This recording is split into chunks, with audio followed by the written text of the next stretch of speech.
Okay, this is the disruption project.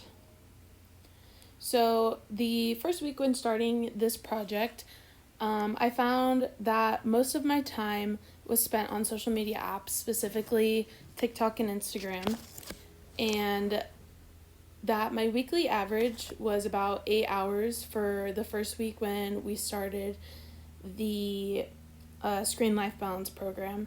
And the tip that I had used was the no phone zone. And where I would implement this would be when I was being productive around the house, like doing chores or cleaning up my room, whatever it was. I tried to stay off my phone, and that was a time where I could just focus on being productive in what I was doing at the moment rather than doing a part of it and then going on my phone for however long, getting lost on TikTok or Instagram or whatever I was on, and then trying to restart again. I found that was a little helpful. And then another place I would implement this was when I was walking my dogs outside or when I was working out outside.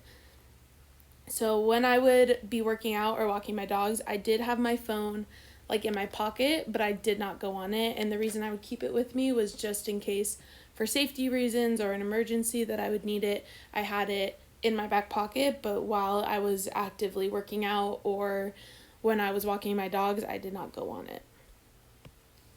So going into the second week, my screen time had actually increased about 30 minutes, but I did see that there was a little bit of a decreased time on my social media apps like TikTok and Instagram. And there was an increased time on Netflix, which is where I think that that extra 30 minutes kind of came from, because usually if I'm on Netflix, it's on my iPad, but this week it was more on my phone. So I think that's where that came from.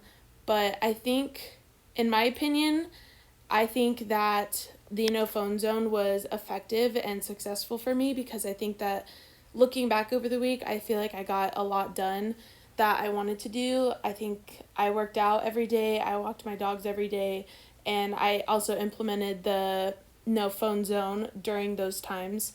And overall, I think that it helped. But if you were to look at the increased screen time, I definitely think, looking at it from that perspective, it was an unsuccessful project.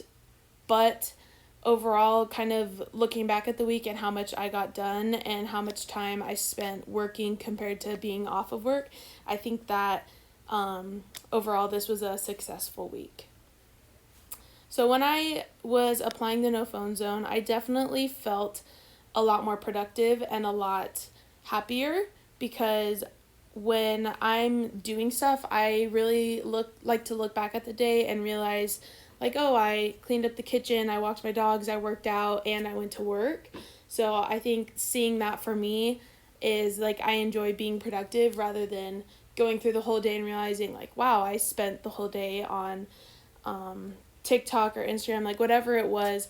I think I felt a lot happier after realizing that I stayed off my phone a little more, it seemed like, and I was able to get a lot of stuff done. And I think the overall effect is, I think it was very helpful, and I definitely think that I'm going to continue to implement the no phone zone in those areas and try and expand it a little more into, like, when I'm around my family or when I'm eating or whatever it may be. I'm definitely going to try and expand my no phone zones to kind of decrease that screen time. And I think what I would recommend to people who are trying to stay off their phones more is definitely the no phone zone. And if I were to redo this whole project, I definitely would choose a time limit on social media apps and on your phone, just as an overall. Because I think that if I was genuinely strict with how much time I spent on my phone and TikTok and stuff, I genuinely think that my screen time would have decreased significantly, because I would be putting time limits on how long I was on certain apps or on my phone at a time. So I definitely think that would help, and I think it would be very helpful for other people, as long as you can stay true to the time that you are implementing for yourself. And another thing that I think may help would be involving other people to help you.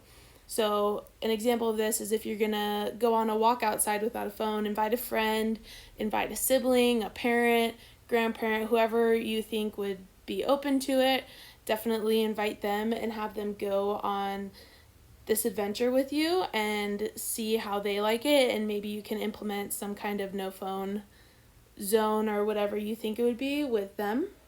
And then another thing would be from 8 a.m. to 10 a.m., no phone and going outside, which is what the Nature Fix suggests. And I think that overall, this was a successful project.